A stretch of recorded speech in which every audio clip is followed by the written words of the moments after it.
Welcome to the Tech Egg. Don't get scrambled. Enjoy the video. You're starting with the essentials. Get the phone ready and the car powered.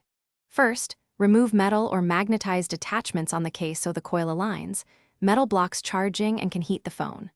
Once done, set the car to ACC or on so the wireless pad receives voltage. Make sure phone wireless charging is enabled in settings, and if you use a thick case, swap to a thin one. This ensures the transmitter and receiver coils couple efficiently for steady charging. Now align the phone precisely over the pad. You should place it flat on the marked area or ridge so the internal coils are centered. Misalignment causes slow charge or intermittent connection. Once placed, keep the phone still for a few seconds to allow the charger and phone to detect each other. The console LED will confirm. If you have a camera bump or uneven case, flip the phone or remove the case to get full contact. This reduces heat and improves efficiency.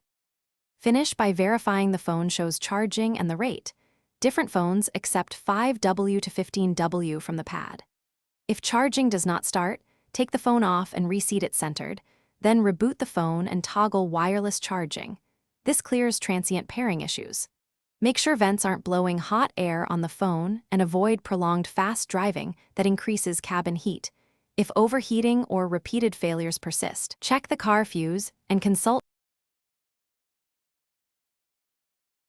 Thanks for watching. Consider subscribing if I helped unscramble your problems.